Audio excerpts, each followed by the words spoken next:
My name is Emily, and if you had met me a few years ago, you would have thought I had the perfect life. I was married to a man I loved deeply, Daniel. We had two beautiful children, a lovely home in the suburbs, and the kind of quiet, steady life I always dreamed of. But behind that picture-perfect image, there was a darkness no one could see. And that darkness had a name: Margaret, my mother-in-law. When Daniel and I first got married, I knew she didn't like me. She never said it outright, but you can feel it, you know? That chill in her smile, that way of looking at you like you're unworthy. From the very beginning, she made it clear. In her eyes, I was never good enough for her son. At first, I thought I could handle it. I told myself, Emily, just ignore it. She'll warm up eventually, time heals everything. But I couldn't have been more wrong. Margaret wasn't just a difficult woman, she was a force. The kind of person who needed control, who thrived on making others feel small. And I was her favorite target. She criticized how I cooked, how I dressed, even how I spoke. She would say things like, Daniel always preferred his shirts ironed this way, but I guess you wouldn't know that. Or she'd look at the kids and sigh, poor things, they'll never get the same upbringing their father did. It wasn't just words. It was the way she made Daniel doubt me, little by little. A comment here, a whisper there. He never noticed, but I did. And every time, I felt myself slipping further and further out of my own marriage. Still, I stayed quiet. For years, I swallowed my pride because I didn't want to cause a rift between Daniel and his mother. I thought I was doing the right thing. But what I didn't realize then was that silence only made her stronger. My quiet endurance gave her room to spread her poison deeper into our lives. And soon, she wasn't just criticizing me, she was plotting something far worse. Something that could have taken everything from me. Because one night, after a particularly cruel comment she made at dinner, I started to suspect that Margaret's hatred wasn't just petty, it was dangerous. And I was right. But I had no idea the storm that was about to come. I still remember one of the first moments when I realized Margaret wasn't just being a difficult mother-in-law. It was a Sunday afternoon. Daniel had just taken the kids outside to play, and I was in the kitchen preparing lunch. Margaret had stopped by unannounced, something she did often, and while Daniel wasn't in the room, she leaned against the counter, arms folded, watching me chop vegetables. Emily, she said in that sugary sweet voice she used when she was about to cut me down. Don't you think you're a little careless with the knife? Daniel always loved neat slices, not whatever this is. I froze for a moment, then forced a smile. They'll taste the same, Margaret. The kids won't mind. She gave a sharp laugh. The kids, maybe, but Daniel deserves better.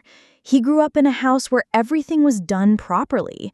I just worry, sometimes I wonder if you're really cut out for this life. Her words stung, more than I wanted to admit. And what made it worse was that when Daniel came back in, she switched instantly, putting on her sweet, doting mother act. She kissed him on the cheek, complimented my cooking, and laughed like we were best friends. He had no idea what she had just said to me.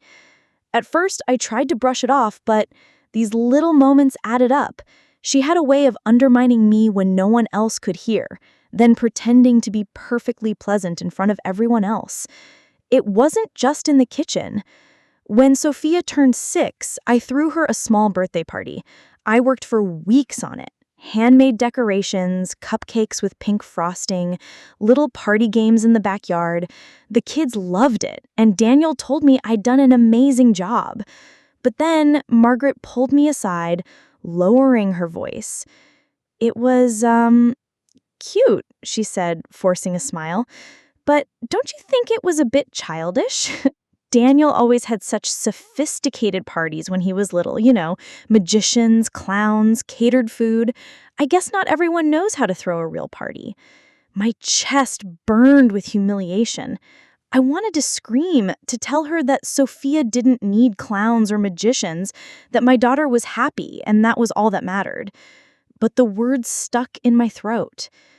That's how it always was with Margaret. She made me feel like I was constantly failing, as a wife, as a mother, as a person.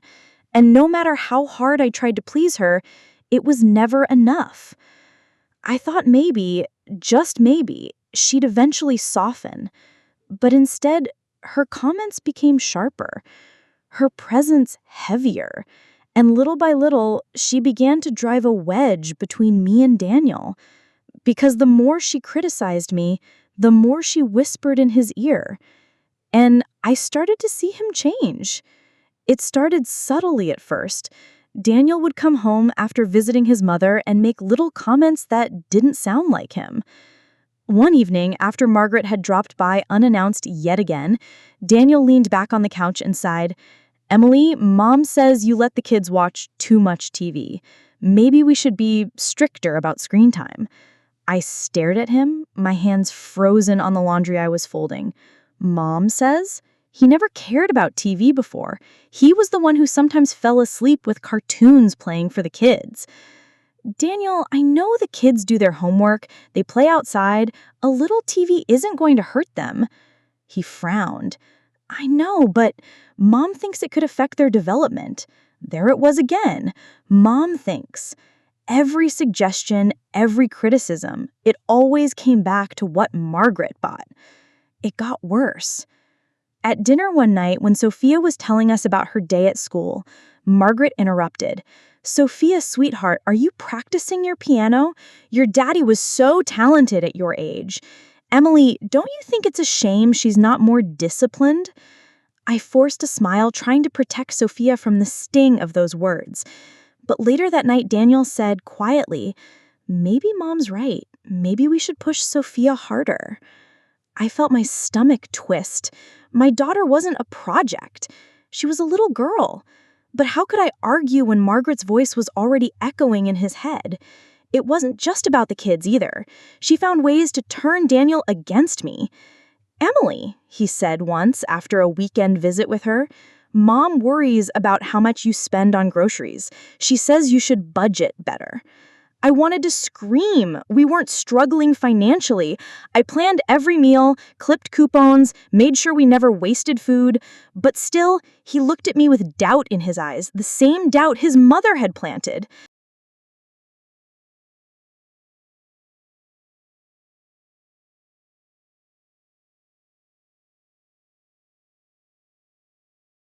Until one evening at a family dinner, she crossed a line I didn't think she'd dare to cross.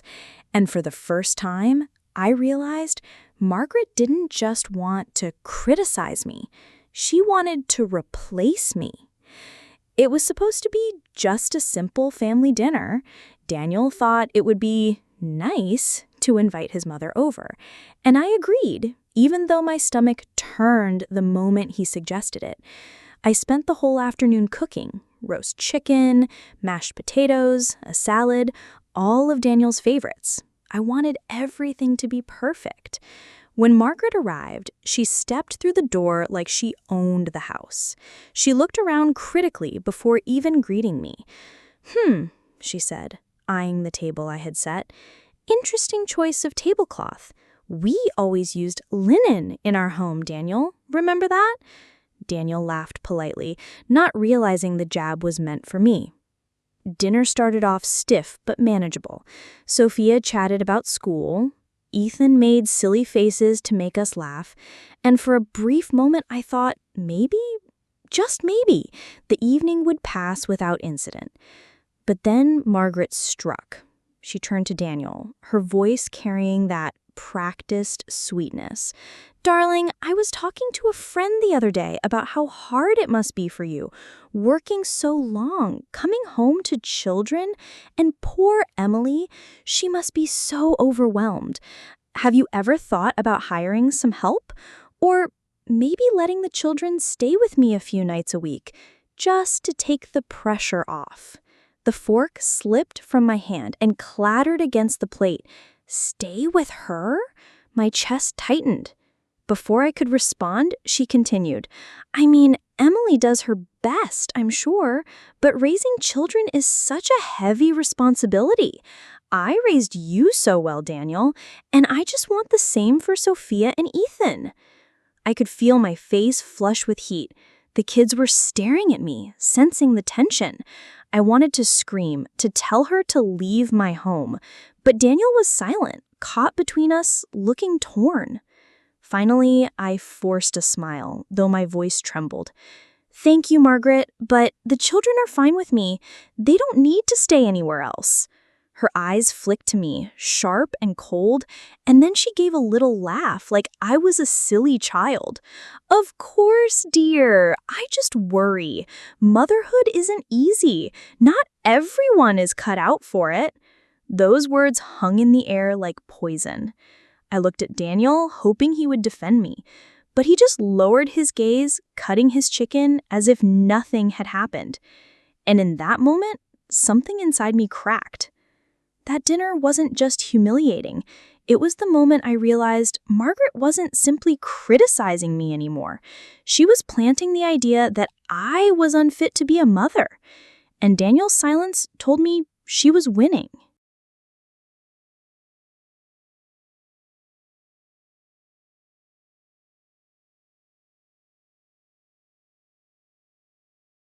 That night, when we got home, I broke down. I cried harder than I had in years. Daniel tried to comfort me, but I could feel him wavering, caught between his loyalty to his mother and his love for me. And that was the moment I knew. If I didn't fight back, I was going to lose everything. That night, after we got home from Margaret's, I tucked the kids into bed and went straight to the bathroom. I shut the door, sat on the cold tile floor, and cried until my throat burned. I kept hearing her voice in my head. Not everyone is cut out for motherhood.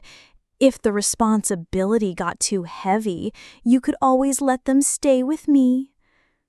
The thought of my children living under her roof, being raised by her cold, manipulative hands, it made me physically sick. When Daniel finally knocked on the door and asked if I was all right, I couldn't even answer him, because in that moment, I felt utterly alone. The next morning, I looked at myself in the mirror. My eyes were swollen, my face pale. I barely recognized the woman staring back. For years, I had been swallowing her insults, her manipulations, her schemes, convincing myself that silence was strength. But now I realized silence was destroying me. Still, I didn't know what to do. I felt trapped. Daniel wouldn't hear a word against his mother, and every time I tried to explain, he'd just say, "Emily, Mom doesn't mean it that way. She loves you in her own way." But I knew better. One afternoon, while the kids were at school, I went for a long walk. The air was crisp, the leaves crunching under my shoes. And for the first time in weeks, I let myself think honestly. If I don't fight back, she's going to win. She's going to take everything from me. My hands clenched into fists. I wasn't going to let that happen. For the sake of my children, I had to find a way to stop her. And that's when fate stepped in, because just a few days later, I stumbled onto something that changed everything, something Margaret had been hiding for decades. And once I saw it, I knew I finally had a weapon. It happened by accident. Margaret had asked Daniel to stop by her house and pick up some papers from the study, old family documents she wanted him to review. He was busy with work, so he asked me to swing by instead. I didn't want to, but I went. The study smelled of dust and old leather, books lining the shelves in neat rows. Margaret wasn't home, and for the first time, I felt like I could breathe in that house without her eyes burning holes into me. I found the papers she'd mentioned neatly stacked on the desk. But as I gathered them up, a folder slipped to the floor, spilling its contents. Among the scattered documents, one envelope caught my eye, yellowed with age, the flap torn. My hand trembled as I picked it up. Inside were letters, handwritten, dated from years ago. The first one made my blood run cold. It was from a man, not Margaret's late husband, but someone else. The words were passionate, almost desperate. He wrote about sneaking away, about a secret they shared. And then came the line that nearly knocked the air out of my lungs. "I can't believe Daniel looks so much like you. Sometimes I forget he isn't mine." I froze. My heart pounded so loudly I thought I might faint. Daniel, not his father's son? I kept reading, my hands shaking. The letters went on for years, detailing an affair Margaret had hidden from everyone. She had lived a double life, all while keeping up the perfect facade of a devoted wife and mother. But that wasn't all. Tucked inside the same folder were bank records, withdrawals and transfers that didn't add up. It looked like she had siphoned money from her late husband's estate, moving it into hidden accounts. Fraud. Lies. I sat there in that silent room, the weight of her secrets pressing down on me. This was it. The proof that Margaret wasn't the saint she pretended to be. For years, she had tried to make me feel unworthy. For years, she had threatened my place in this family. But now, I held the truth in my hands, the kind of truth that could destroy her. I stuffed the letters and papers back into the folder, my pulse racing. My first instinct was to run straight to Daniel, but then I stopped. No, not yet. If I came at him recklessly, Margaret would twist it, make me look like the liar. I needed to be smart. I needed to wait for the right moment. And when that moment came, I would make sure Margaret's empire of lies came crashing down. For days after discovering Margaret's secret, I couldn't sleep.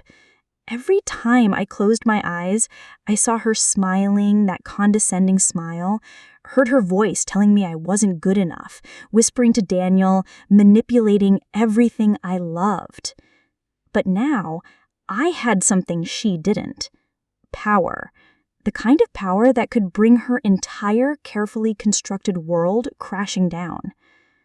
I spent nights going through the letters and bank records again, taking notes, connecting the dots. Every hidden account, every foregone payment, every lie she had told over decades, it was all there, like a map leading straight to her undoing. I knew I had to be careful. Margaret was clever, and if she sensed what I had found, she would bury the evidence or turn Daniel against me. So I waited. I watched. I listened. Every dinner invitation, every casual conversation, every phone call, I kept my ears open, gathering information, letting her think she still had control. And she did, for the time being. She had no idea I had already begun planning her downfall. I even started planting seeds of doubt, subtle questions to Daniel, testing the waters without revealing anything. "I do ever wonder if Mom really tells the whole truth about her past?" I asked once, casually. He laughed it off, brushing it away, but the question lingered like a quiet echo in his mind. Meanwhile, I made copies of the documents, storing them safely in a hidden folder. I couldn't risk losing them, and I couldn't risk being caught snooping. Every move had to be calculated, precise. And the best part? Margaret had no idea. She continued her manipulations, trying to turn me into the villain in Daniel's eyes, trying to make me look unstable, unfit, desperate. All the while I was waiting, watching, planning. Because the moment she tried to humiliate me publicly, the moment she thought she had me cornered, that would be the moment I struck. I wasn't just going to defend myself anymore. I was going to destroy her. The house was buzzing with friends and family. Laughter, music, and the smell of cake filled the air. Margaret floated around the room like a queen in her court, smiling at everyone, playing the doting mother and grandmother. And then she spotted me. Her eyes narrowed ever so slightly, the tiniest flash of malice. She came over, draping her arm over mine in front of the guests. "Emily, darling," she said sweetly, "did you make the cake yourself? That's impressive." I nodded, keeping my face neutral. I had spent weeks planning every detail for this moment. Later, when Daniel was distracted, helping the kids with presents, I quietly pulled the folder from my bag. The letters, the bank records, the proof of every lie, every secret Margaret had been hiding. I took a deep breath. There was no turning back.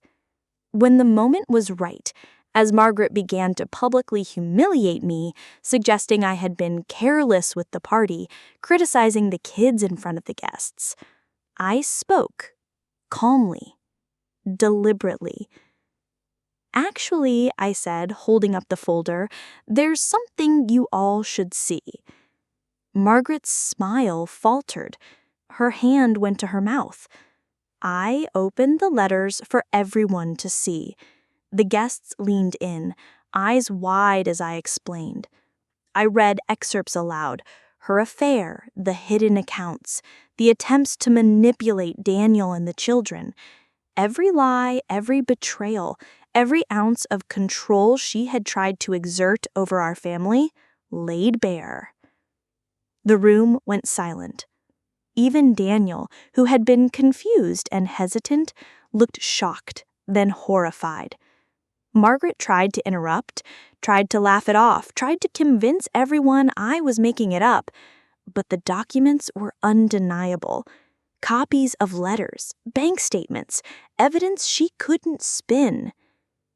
For the first time in decades, Margaret didn't have the power. She looked around the room, her face pale as whispers of disbelief spread among the guests. Daniel's expression softened, and he took my hand. "Emily, I had no idea," he said, voice trembling. I'm so sorry." Margaret's reign was over. And in that moment, I realized something. I hadn't just defended myself, I had saved my family. After that night, everything changed. Margaret retreated. She stopped visiting unannounced, stopped whispering in Daniel's ear, stopped trying to manipulate the kids. The public exposure of her lies left her isolated, her reputation fractured among family and friends. Daniel and I spent days talking, long into the nights. He apologized for not seeing it sooner, for letting his mother's influence grow. I forgave him, not just because I loved him, but because I needed to rebuild our family together. The children thankfully sensed the shift too. Sophia hugged me tightly one morning and whispered, "Mom, I knew you were always the best for us." And Ethan, in his silly, carefree way, kept bringing me little notes and drawings, proudly declaring me the best mom in the world. I realized something important through all of this. Margaret's power over me was always what I allowed it to be. Her cruelty and manipulation only had room to grow because I let her occupy my mind, my home, my life. Once I took control, once I found the truth and acted, she lost her hold completely. It wasn't easy. It wasn't painful. And I won't lie, Part of me had to embrace the desire for revenge to protect myself and my children. But in the end, exposing her wasn't about hate. It was about justice, about reclaiming the life she had tried to steal from me. Now, when I think about those years, the dinners, the whispered criticisms, the constant undermining, I don't feel fear anymore. I feel strength. I survived her, and in doing so, I learned something vital. Sometimes the best revenge isn't anger, it's truth. And sometimes the truth is powerful enough to destroy even the most carefully constructed illusions. Margaret is still out there somewhere, but her power is gone. My children are safe, my marriage is stronger than ever. And me? I finally know that I am more than good enough. I am strong, I am capable, and no one, not even the most toxic mother-in-law, can take that away from me. I survived. And now, I thrive.